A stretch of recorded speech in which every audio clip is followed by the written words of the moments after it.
बिस्मिल्लाहिर्रहमानिर्रहीम। अस्सलाम वालेकुम स्टूडेंट्स।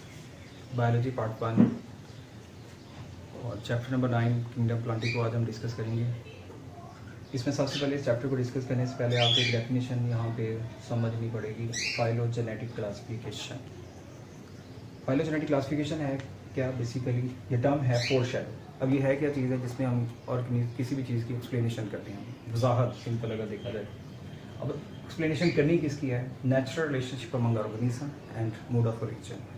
ऑर्गेनिज्म के दरमियान एक ऐसी कह लें कि स्टडी है, एक ऐसी चीज़ की वजाहत करती है जो कि ऑर्गेनिज्म के नेचुरल रिलेशनशिप को बयान करे और दूसरा मोड ऑफ ओरिजिन को एक्सप्लेन करे।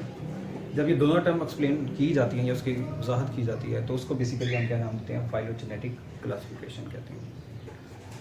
अब इसके बाद आगे एक और टर्म यहाँ पे इंट्रोड्यूस कर रही है मैंने यहाँ पे चैप्टर में, जर्नल करैक्टरिस्टिक्स। प्लांट की जो जर्नल करैक्टरिस्टिक्स हैं वही करैक्टरिस्टिक्स हैं जो आपने पहले पढ़ी हुई हैं, जिसमें यूकैरियोट्स न्यूक्लियस प्रेजेंट होता है इनके सेल के अंदर, ऑटोट्रॉफिक हैं, अपनी खुराक को तैयार कर सकते हैं, मल्टीसेलुलर ऑर्गेनिज्म है, ठीक है। तो ये सारी उसकी क्या है करैक्टरिस्टिक डिस्कस की हैं। सेल वॉल होती है इनके सेल के सराउंडिंग में। उसके बाद 360 स्पीशीज़ हैं थाउजेंड्स में, ठीक है।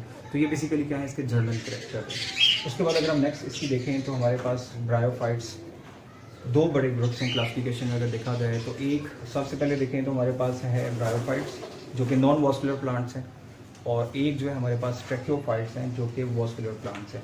अब वॉस्कुलर और नॉन वॉस्कुलर में क्या डिफरेंस है आपको पता होना चाहिए। वॉस्कुलर प्लांट्स वो होते हैं जिनके अंदर जो है वो क्या होता है, जाइलम और फ्लाइम, यानी ये हमारे पास वो प्लांट जिनके अंदर ये दोनों ही टिश्यूज़ प्रेजेंट हों, वो ट्रैकियोफाइट्स है और ये वॉस्कुलर प्लांट्स कहलाते हैं, ठीक है। वाटर और फूड को कंडक्टिव टिश्यूज़ भी हम इसे कहते हैं, जो वाटर और फूड को कंडक्ट करती हैं। इसके अलावा जो ब्रायोफाइट्स है इसके अंदर बेसिकली क्या होता है कि ये दोनों टिश्यूज़ जो हैं वो क्या होते हैं, प्रेजेंट नहीं होते हैं। क्लियर। उसके बाद अगर ये सारे नियम आपने याद रखनी है। ब्रायोफाइट्स की जो सब क्लासेस, सब ग्रुप कौन कौन सी हैं? हेपेटिकोप्सीडा, इसके अलावा ब्रायोप्सीडा और एंथोसिरोप्सीडा। ये नाम आपने याद रखनी है। शॉर्ट क्वेश्चन में आपको ये ब्रायोफाइट्स के डिवीजन या सब ग्रुप्स के बारे में पूछा जा सकता है। उसके बाद ट्रैकियोफाइट्स के जो सब ग्रुप्स हैं, 4 सब ग्रुप्स हैं, सिलोप्सीडा, लाइकोप्सीडा, स्पिनोप्सीडा और टिरोप्सीडा। अब आगे मज़ीद इनको सब क्लासेस में डिवाइड कर दिया गया। जैसे कि पहली जो सब क्लास इसकी क्लास है फिलिसीनिया, जिसमें फर्न्स आती हैं, जिम्नोस्पर्म्स हैं जो नेकेड सीरीज प्लांट हैं, कॉनिफर्स जिसकी एग्जांपल है। उसके बाद अगर एंजियोस्पर्म्स की बात करें तो ये कौन से हैं? फ्लावरिंग प्लांट्स जो आमतौर पर हमें लैंड प्लांट में नज़र आते हैं, ठीक है। तो ये सारा बेसिकली क्या है, इसका बैकग्राउंड इन्फॉर्मेशन है इसकी क्लासिफिकेशन के लिहाज से। ये थोड़ा सा याद करने में, इनके नेम याद करने में थोड़ा सा मुश्किल है, वरना ये थोड़ा सा ईजी है। उसके बाद अगर हम नेक्स्ट पॉइंट पे देखें तो जो आज हमारा टॉपिक है वो है डिविजन्स ऑफ ब्रायोफाइट्स या ब्रायोफाइटा। इसकी कुछ पॉइंट मैंने यहाँ पे इंट्रोड्यूस बताए हैं, वो आपने पॉइंट याद रखने हैं। सबसे पहले देखें first land plant. First land plant के बारे में ये यहाँ पे याद रखिएगा कि ये वो पहला प्लांट था ब्रायोफाइट जो कि ज़मीन पे जिसने अपने आप को क्या किया कि सर्वाइव करने के लिए अडॉप्ट किया, ठीक है। उसके बाद इसकी एवोल्यूशन देखें, evolve from green algae. Green algae also autotrophic है, तो ग्रीन एल्गी से इसकी क्या हुई थी? अडॉप्टेशन हुई थी, एवोल्यूशन वहाँ से इसकी ओरिजिन है, यानी कि इसके असेंडेड ग्रुप जो है वो कौन सा होगा? ग्रीन एल्गी की। उसके बाद अगर अडॉप्टेड देखें तो ये बेसिकली लैंड में आ तो गए हैं लेकिन इन्होंने अपने आप को क्या किया है? कन्फाइन। कन्फाइन का मतलब है कि लिमिटाइज कर लिया है, एक लिमिट में रहते हैं। और कौन सी लिमिट में रहते हैं? ज़मीन पे जहाँ पे डैम्प पोजीशन, डैम्प सॉइल होती है, और शेडी प्लेसेस। ये 2 प्लेसेस हैं जिसमें ये क्या करते हैं? अपने आप को मोस्टली सर्वाइव करते हैं, शेडी प्लेसेस और डैम्प प्लेसेस के अंदर, ठीक है। उसके बाद आगे ट्रांसपोर्टेशन। ट्रांसपोर्टेशन कैसे ये करते हैं? आपको पता है कि इनके पास जाइलम और फ्लाइम टिश्यूज़ नहीं है, ठीक है। कंडक्टिव टिश्यूज़ होती हैं इनके पास एब्सेंट है। तो फिर इनके पास जो क्या लेंगे ट्रांसपोर्टेशन है वो किसकी वजह से होती है? डिफ्यूजन्स की वजह से होती है। मतलब कि जहाँ पे मॉलिक्यूल ज़्यादा होते हैं वहाँ से उस साइड की तरफ मूव करते हैं, जहाँ पे मॉलिक्यूल क्या होते हैं? कम होते हैं, वहाँ पे मूवमेंट करते हैं, डिफ्यूजन्स। अब इन्होंने क्या क्या डिफ्यूज़ करना है? जैसे कि वाटर मॉलिक्यूल्स हैं इसको डिफ्यूज़ करते हैं, मिनरल्स होते हैं, और इसके अलावा जो फूड तैयार करते हैं या अदर कुछ न्यूट्रिएंट हैं वो इन्होंने क्या करने होते हैं? ट्रांसपोर्ट करने होते हैं बाय डिफ्यूजन मेथड, ठीक है। उसके बाद आगे अब्जॉर्प्शन। ये सारा मटेरियल सराउंडिंग से अब्जॉर्ब कैसे करते हैं? तो आपको बताना चाहिए इनका बॉडी सरफेस, क्योंकि माइसीलियम बॉडी होती है इनकी, तो ये डायरेक्टली वाटर को क्या करते हैं? सॉइल से अब्जॉर्ब करते हैं। इनका सरफेस एरिया जो है काफ़ी ज़्यादा होता है, वहाँ से वाटर को डायरेक्टली अब्जॉर्ब कर लेते हैं। इसके अलावा इनकी सराउंडिंग पे क्या होती है? क्यूटिकल की लेयर है। क्यूटिकल बेसिकली एक वैक्स की लेयर होती है जो प्रिवेंट करती है वाटर लॉस को। जो ही ये ज़मीन पे आए तो इन्होंने सबसे पहले, कोई भी ज़मीन पे है तो वो क्या करता है? वाटर इवेपोरेट करता है। तो इन्होंने क्या किया कि ये क्यूटिकल क्लियर बनाई ताकि वाटर के लॉस को बचाया जा सके। लेकिन ये क्योंकि डैम्प और शेडी प्लेसेस में रहते हैं, वाटर की अवेलेबिलिटी इनको काफ़ी ज़्यादा होती है, वाटर शॉर्टेज नहीं होती है, तो इसलिए ये क्या करते हैं, क्यूटिकल क्लियर बनाते तो हैं लेकिन वो बहुत ही थिन जो लेयर होती है वो बनाते हैं, ठीक है। लेकिन बहुत सारे ऐसे प्लांट हैं जो क्या करते हैं, क्यूटिकल की थिक लेयर बनाते हैं, जैसे कि कैक्टस है, और जिससे क्या करते हैं, वाटर को वो कंजर्व करते हैं, ठीक है। उसके बाद एम्फीबियंट ऑफ प्लांट, तो ये पहले वो प्लांट हैं जो कि एम्फीबियंट के तौर पे, यानी कि दोनों लैंड और वाटर दोनों ही इन्वायरमेंट में अपने आप को क्या करते हैं, सर्वाइव करवाते हैं। वाटर के बगैर नहीं रह सकते हैं, यानी लैंड पे तो आ गए हैं लेकिन पानी के बगैर अभी भी ये सर्वाइव नहीं कर सकते हैं, ठीक है। वाटर नीडेड फॉर रिप्रोडक्शन, ठीक है, रिप्रोडक्शन के लिए आगे जो कि हवा में दूसरे जो प्लांट है ट्रैकियोफाइट्स, वो अपनी हवा के जरिए रिप्रोडक्शन करते हैं, पॉलिनेशन वगैरह या इस तरह के जो प्रोसेस है। लेकिन इनको क्या होता है कि ये पानी शेडी प्लेसेस में होते हैं, तो उनके जो मेल रिप्रोडक्टिव सेल हैं वो क्या होते हैं, वाटर में लीव किए जाते हैं, वहाँ से मूव करके फीमेल एरिया में वो मूव कर जाते हैं, ठीक है। तो ये बेसिकली क्या है, एम्फीबियंट ऑफ प्लांट, कि इनको रिप्रोडक्शंस के लिए वाटर की ज़रूरत होती है। जिस तरह एम्फीबियंस हैं, इनको रिप्रोडक्शंस के लिए वाटर की ज़रूरत है, तो इनको भी अपनी रिप्रोडक्शंस के लिए वाटर की ज़रूरत पड़ेगी।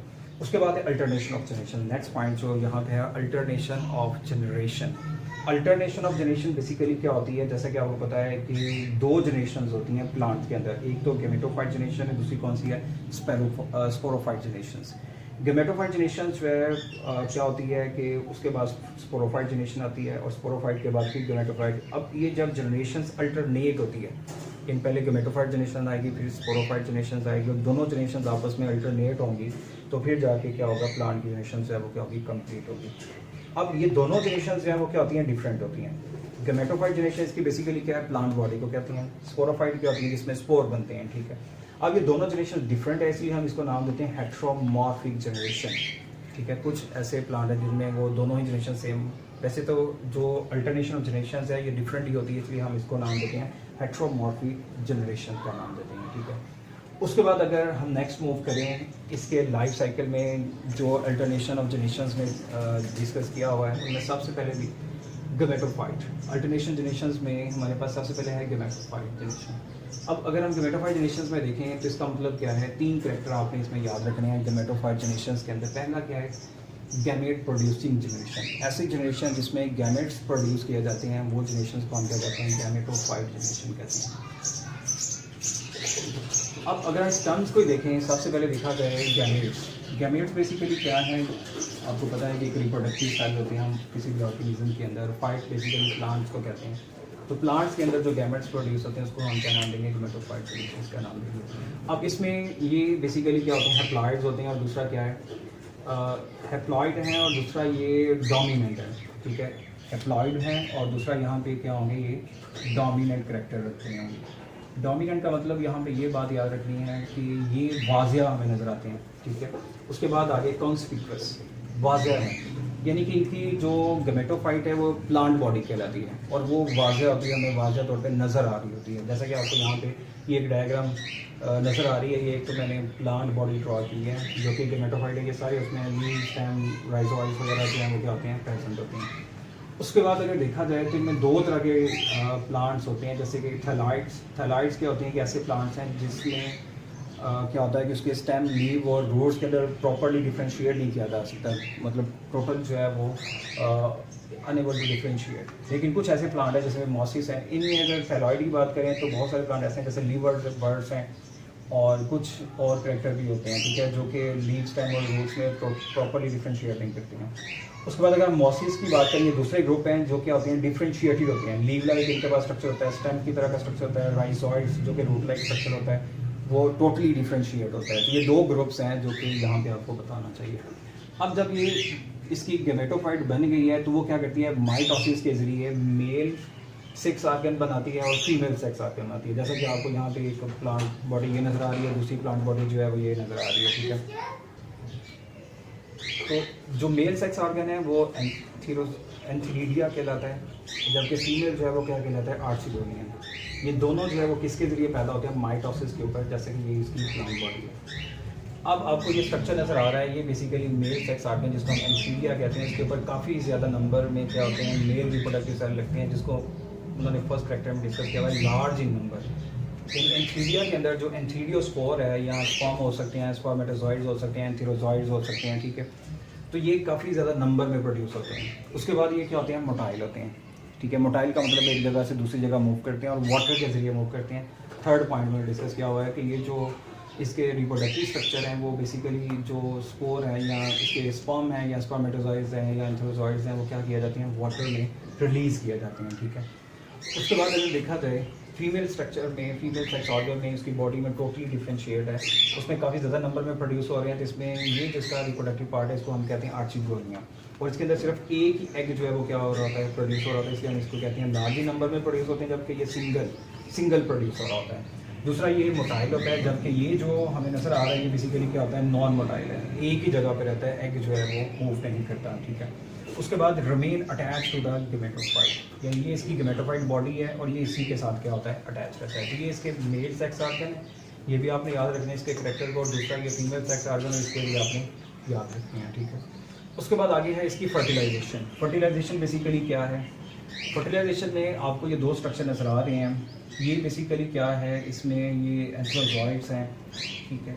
जब ये टोटली डेवलप हो जाते हैं तो ये क्या करते हैं, एंथ्रीडिया को ब्रेक डाउन करते हैं और वहाँ से बाहर निकल आते हैं और वाटर के अंदर क्या होते हैं, रिलीज़ होना शुरू हो जाते हैं, और रिलीज़ होके वो क्या करते हैं, फीमेल बॉडी के पास जो है वो उन्होंने क्या करना होता है, मूव करना होता है। अब ये फीमेल बॉडी के पास उनको कैसे आइडिया कि वाटर में वो रिलीज़ होते हैं और वो कैसे फीमेल बॉडी में जाते हैं और वहाँ पे जाके ये फर्टिलाइजेशन करते हैं। तो इनके पास बेसिकली क्या होता है कि केमिकल्स होते हैं, वो केमिकल रिलीज़ करती है वाटर में जो फीमेल बॉडी प्लांट है, और वो केमिकल्स की अट्रैक्शंस की वजह से स्पर्म क्या, इसके जो एंथ्रोजॉइड्स हैं वो क्या होते हैं, वाटर में उस केमिकल्स की अट्रैक्शंस की वजह से क्या होते हैं, उस पार्ट की तरफ मूव करते हैं, ठीक है। तो इसको बेसिकली हम नाम देते हैं कीमोटैक्टिकल मूवमेंट।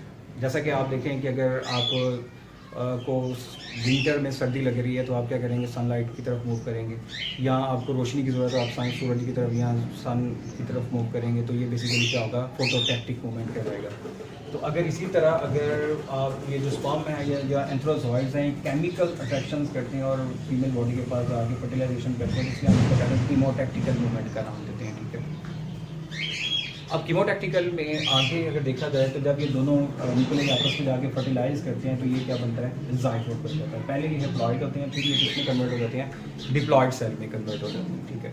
डिप्लॉइड के बाद आगे इनमें एम्ब्रियो फॉर्मेशन होती है, ये माइटोसिस करते हैं। माइटोसिस के बाद यही स्ट्रक्चर जो इनका है, ये जो एग या न्यूक्लियस अपने माइटोसिस करते हैं और काफ़ी ज़्यादा सेल बना लेते हैं, जिसको बेसिकली हम क्या नाम देते हैं, एम्ब्रियो फॉर्मेशन कहते हैं, ठीक है। अब इस एम्ब्रियो फॉर्मेशन के बाद ये बेसिकली कहाँ, यहाँ तक इसकी, जहाँ पर इसकी फर्टिलाइजेशन नहीं हुई वहाँ तक इसकी क्या कहलाती है, ये गैमेटोफाइट रिलेशंस कहलाती है, जिसमें मेल सेक्स आर्गन बनते हैं, फीमेल सेक्स आर्गन बनते हैं, और उसके बाद जब ये ज़ाइगोट बन जाता है और एम्ब्रियो फॉर्मेशन होती है तो यहाँ से इसकी क्या होती है, स्पोर फॉर्मेशन या स्पोरोफाइजिनेशन जो है वो क्या होती है, स्टार्ट हो जाती है। अब स्पोरोफाइजिनेशन में बेसिकली आप देखें कुछ करैक्टर आपने याद रखने हैं। सबसे पहले क्या है कि अब न्यूक्लियस बन गए हैं तो डिप्लॉइड है। इसके अलावा ये नॉन कंस्पिकुअस है। नॉन कंस्पिकुअस का मतलब एक गैर वाज़िया है, क्योंकि ये प्लांट बॉडी के अंदर होते हैं, वाज़े तौर पर नजर नहीं आ रहे होते हैं, तो इस वजह से ये नॉन कंस्पिकुअस हैं।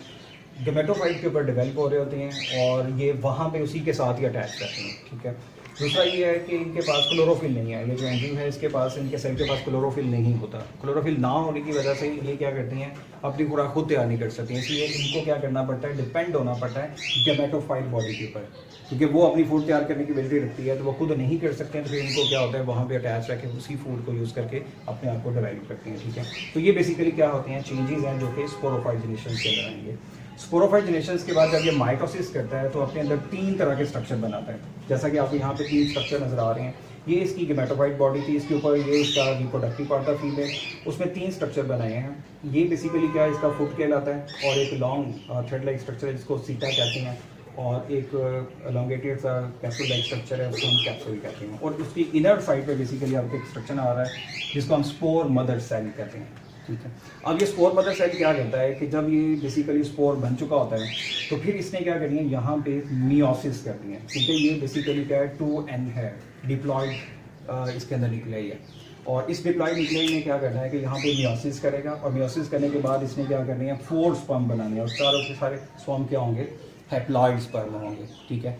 और ये स्पर्म जो है क्या है, होमो है, एक ही जैसे सारे स्पर्म होते हैं। लेकिन प्लांट क्या करता है कि सारे स्पर्म के अंदर से एक स्पर्म को क्या करता है, सिलेक्ट करता है अपने गेमेटोफाइट बॉडी को बनाने के लिए।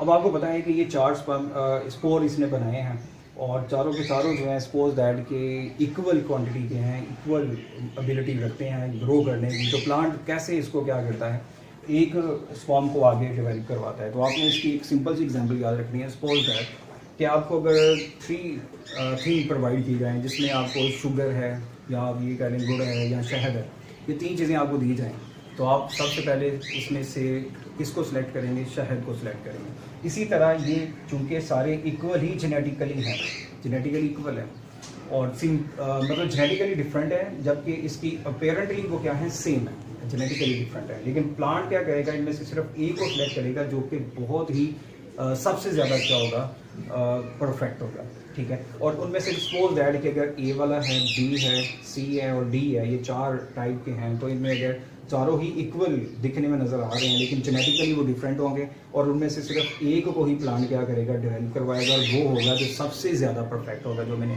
अभी आपको एग्जांपल दिए कि अगर गुड़ में, चीनी में और शहद में डिफ्रेंशिएट करना पड़े तो सबसे पहले क्या होगा, शहद को सिलेक्ट किया जाएगा। तो इसमें भी सेम यहाँ भी होगा कि बेस्ट में से भी सबसे ज़्यादा जो बेस्ट है प्लांट उसको सिलेक्ट करता है और आगे वो क्या करता है, उसको मुख्तलिफ बॉडी में कन्वर्ट कर लेता है, ठीक है, जिससे वो उसकी गैमेटोफाइट जनरेशन बन जाती है। तो ये बेसिकली क्या है, ब्रायोफाइट का एक लाइफ साइकिल है।